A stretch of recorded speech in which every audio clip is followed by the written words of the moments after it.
Yo, yo, yo. I'm wearing the shades today. This is your boy JP Martial Law bringing you a Halloween special slash officially episode one of my JP RANTS series. As y'all know, if y'all saw my last video, if you didn't, you can go ahead and check it out. Leave your feedback on it if you want to. If not, that's all good.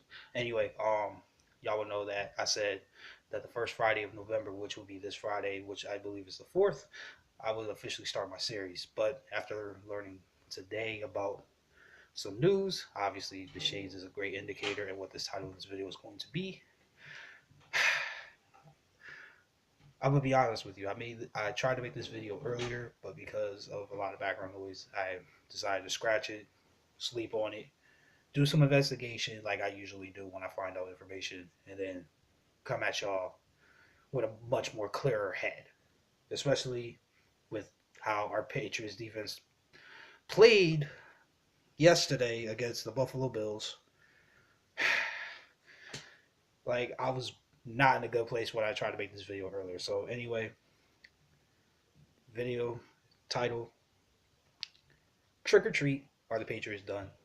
See how I splashed that Halloween in there. But yeah, anyway, in my opinion,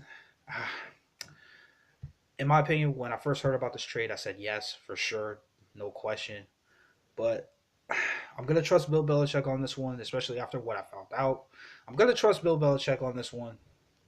You know what I'm saying? I'm still upset about the Chandler Jones trade because we have nothing to show for that trade. Since Jonathan Cooper didn't even suit up for us, it was released earlier this season. Um, for those who don't know, Jaime Collins are probably our best defender, our most versatile defender for sure, was traded earlier today to the Cleveland Browns for a third round pick. And originally, when I first heard this news, I immediately said that we were done. There's no question that if our defense, as it was with Collins in the lineup, if they were the cause of us being done, this trade definitely was. And like I said, and Bill, I'm going to trust Bill Belichick. I'm going to say that we're not done quite yet.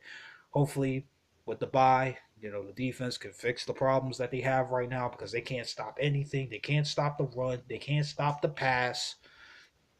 I mean, we gave up almost 350 yards to a Buffalo Bills team where the freaking best offensive weapon was the damn quarterback. Like, they gassed us for almost 170 yards on the ground, where we knew exactly who was going to run it. One particular play, freaking, the only way they were going to score on that fourth down was Tyrod Taylor running it up the middle for a score, and that's exactly what he ended up doing. And the Patriots were not in position to stop it. Well, you knew what was coming. It just annoyed me, like, because people are going to say, "Oh man, this guy's overreacting," yada yada yada yada yada. But the Patriots came into the game, the defense. I think they had the third best scoring defense in the league at 14 points a game or something like that. We gave up 25 points to the Bills when in the first meeting when they had more weapons, we only gave up 16. And we didn't have Ninkovich, and I think Collins was hurt that game as well. And I believe Hightower also missed that game, if I remember correctly. So we were almost completely healthy on the defense, and we gave up 25 to these dudes where they had no weapons. And like, to be perfectly honest with you, like, with a defense like that, how are we going to win the Super Bowl this year? Like, what this trade told me, outside of what I figured out later on as I did research, was that they were banking on Tom Brady, hoping that the success that he's had so far, not turning the football over, scoring 30 plus points per game every game since he's been back. They're hoping that he could do that all the way until the end of the season. And to be perfectly honest with you, it's not going to happen. Tom Brady's not going to be giving you 30 plus points a game every single game. It's not going to happen. It's just not going to. So what's going to happen when that one day in the playoffs, Brady can only muster up 20? This defense has already shown that they could give up freaking 25 to a team that has no weapons. What if we run into Pittsburgh in the freaking AFC Championship game? Antonio Brown, Le'Veon Bell, freaking, like, they could easily score 30 on us. Freaking, the Broncos offense is playing a lot better than I thought they would. Although they did lose C.J. Anderson earlier this week, it looks like he's done definitely for at least the rest of the regular season. We don't know if he's going to be able to come back for the playoffs. especially if they go deep. So maybe the deeper they go, he might be able to come back. But for now, at least we know for sure that he's definitely done for the rest of the regular season. And that's a big blow to this team because they also had an injury to one of their hopefuls at running back this past Sunday against the Chargers. I think I think Hoffman or something like that. I think that was his name. But they were really high on him, and freaking he got hurt. So I think right now they have. I think they still. I think they still have Booker. Or I think no, wait, no. Booker was the one that got hurt in that game. So actually, I don't even know who they have at running back right now. To be perfectly honest with you, and that's a big problem because now he's going to throw Trevor Simeon on the bus. He's going to have to, be a passing quarterback. And as we see, when he doesn't have that running game established, he's a completely different quarterback. So who knows? Who knows? Maybe the C.J. Anderson injury will play a big part of whether or not the Denver Broncos will be able to beat us in a matchup, no matter where we're playing. Maybe C.J. Anderson might have been the difference. Who knows? We'll wait and see if we even get to that point. Anyway, so originally, like I said, I was extremely pissed off. Like I really had to sleep on it. I had to do research. Like I said, after doing some research, I found out that Jamie Collins was talking about money in the locker room because he's scheduled to become a free agent this upcoming off season. And one of Bill Belichick's rules, man. You don't talk about your contract in the locker room, man, because you never know when that might come to bite you in the ass and friggin' you're gone. So what appeared to me is that Jamie Collins is more worried about money than he is about winning. And if that is the case, then bye bye. You know what I mean? We've seen that with plenty of players in the past that have cared more about money than they do about winning, especially after they already won. Like, like if you're a veteran, winning should always supersede money. When you're young, I can understand Jamie Collins kind of want to get paid. I can understand, especially since he's already a Super Bowl champion. I can understand that, but I think like for the Patriots to give him an opportunity, like nobody really thought Jamie Collins was going to be the player that he is today when he came out of when he came out of college. Nobody thought that, and it took him a little while for him to really get to to get to this position. The Patriots gave him a chance. They put him in, and he was able to prove himself on the field, turn himself into a Pro Bowler, turn himself into a Super Bowl champion, and a starting linebacker for the last 3 years for us, alongside Dante Hightower. What concerns me is that not only the Jamie Collins trade, but I also heard that we were actively shopping Dante Hightower as well, and I think that that's a huge mistake, especially now that Collins is gone. I really can't see why they would trade both guys now, like especially since one is already gone. So, like I said, I'm sad to see Jamie Collins go. He was one of my favorite players on the team. A guy that bought it. I can understand. People will say they wasn't playing well this year. I can understand that, but still, I'd rather have him on the field, than any of the three guys that I'm about to name that will possibly be replacing him. And friggin', to be perfectly honest with you, the three options that I'm about to name, I'm really not excited about to replace Jamie Collins because none of these guys can do what Collins was capable of doing. Just on athleticism alone. And the three guys is obviously the guy that we traded. Uh, it's kind of funny because we actually traded with the Browns in order to get this guy Bartavius Mingo. We got him a few weeks ago, and he's yet to see the field. He's only been playing on special teams. I think the first game he was eligible to play, he didn't even see the field at all. So he's only been on special teams. So I don't even know if he's going to be capable of even being a starter for us. Then we got Kyle Van Noy that we got from the Detroit Lions last week. Again, don't know much about him, but I'm pretty sure that he's not even ready to be a starter. And we don't even know if he's even on the main roster at this point, or if he's just on the practice squad. So we don't even know about that. And then Roberts, number 52, who's been getting a lot of playing on the last few weeks, especially because of injuries to Collins and to Hightower as well. Bill Belichick is sold on this guy. I'm I'm not seeing it. You know what I'm saying? I've been watching the games up close, see what he can do when he's been in the game, and I'm not really seeing anything special from him. I mean, I'm seeing more from McCullough than I am from this guy. You know what I mean? So I'm not very excited about who's going to be replacing him. It looks like it's going to be Roberts.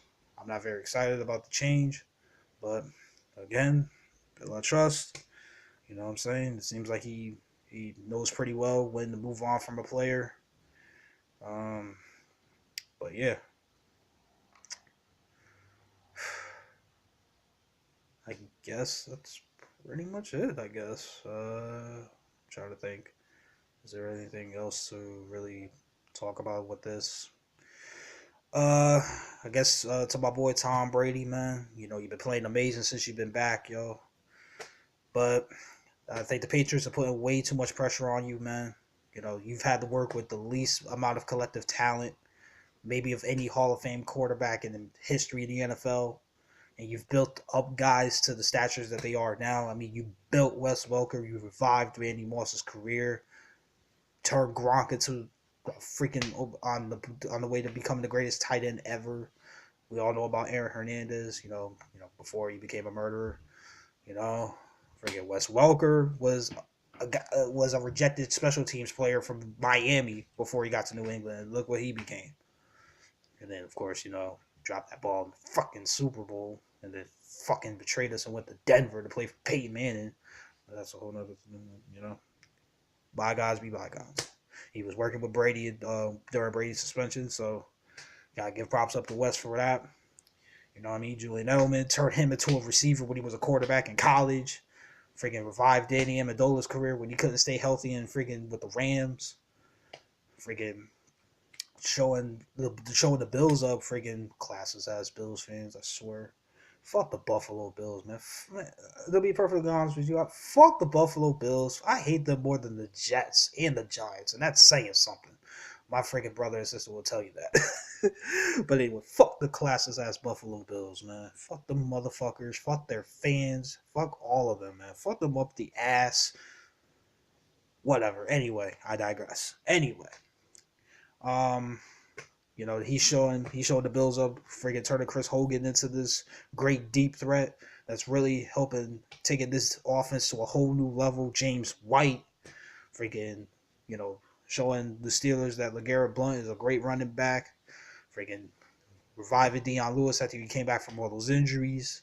I'm hoping that he's good. He's been practicing. He didn't play this week, which is great. I'm so happy that they held him back. Give him more time. Bring him back during the Seattle game, or maybe even the game after. But that's going to be a tough test, especially with this Jaime Collins trade. We'll see if there's anything in the works with the trade deadline being tomorrow. We'll see if the Patriots bring anybody in. But before I end this video off, I actually want to talk about an actual retirement that we had today. Andre Johnson, formerly of the Titans, played for the Colts for a couple of years, I believe. Then went to the Titans. Is Houston's all-time greatest receiver, maybe even the Texans' all-time greatest player, to be perfectly honest with you. But he retired today. Great great statistics in his career. Pretty sure he'll be in the Hall of Fame one day. You know what I mean? With wide receivers, it kind of takes a while because there's a lot of them still waiting today to get into the Hall. So it'll probably take them a little bit to get in. Probably take him 8 years or something like that. After he waits the amount of time he has to wait to be eligible for the Hall of Fame. So he'll probably wait a little bit, but I'm pretty sure he'll get in eventually. So to Andre Johnson, man, great competitor, man. Wish you were playing on a winning team, man. Wish you didn't have to waste your career in Houston like freaking Calvin Johnson did in Detroit. Great competitor, hard nose, a lot of heart, loyal to a T. Gave Houston all those great years. Even when you could have left, you stayed, you stuck with them and turned them into a winning team eventually, especially when J.J. Watt got there. I mean, props up to you. Wish you best of luck in your future endeavors, man. I'm sorry that, like I said, you couldn't have played for a winning organization. Would have loved to have you in New England. Back when your name came up in trade rumors a couple of years ago. Would have loved to have somehow got you there in New England. I think it was the 2014 season, the year we won the Super Bowl, actually, that you were on the trade block. So it would have been great to get you in uniform, but unfortunately that didn't happen. So, like I said, wish you best of luck in future endeavors. Thank you, Andre, for the great memories, man. Great competitor, great wide receiver. No, you'll be in the Hall one day. All right, so I guess that's it, man. This was the first episode of my new series, JP Rants. Episode 2 will come this Friday. It will be the scheduled episode that was supposed to be episode 1, but it'll be episode 2, so it'll be a double upload this week. And I'm thinking about some other content I want to upload too. I'll probably do a channel update video sometime, probably maybe later this week, maybe or definitely next week, about stuff I might want to upload outside of this series. But this series will be a big part of my channel for now, and there'll be a bunch of little stuff that'll be uploaded later on. So thank you everybody for enjoying this video. If you did enjoy the video, leave a thumbs up. If you didn't enjoy the video, leave a thumbs down. Leave a comment in the comment section below about your opinion about Jaime Collins being traded to the Cleveland Browns and how this affects New England's chances of winning the AFC and going to the Super Bowl and their Super Bowl chances. Like I said before in my last video, I know a hater spot on, so I know when somebody's trying to troll, so I'll probably just bypass those comments that come up. You know what I'm saying? That, like I said, I can spot a hater a mile away. So again, thank you for enjoying this. Happy Halloween to everybody. Stay safe if you're going out trick or treating, or if you're going to a party. Stay safe. You know what I'm saying? Don't want you to get fucked up by no clowns now. You know what I'm saying? Man, I'm a troll. Anyway, but that serious, show. Stay safe. Stay blessed. Happy Halloween to y'all. You know, get your sugar high going. You know what I'm saying? Enjoy it. Um, and enjoy the rest of y'all night. Continue to stay blessed. And this is your boy, JP Martial Law, signing out. Peace.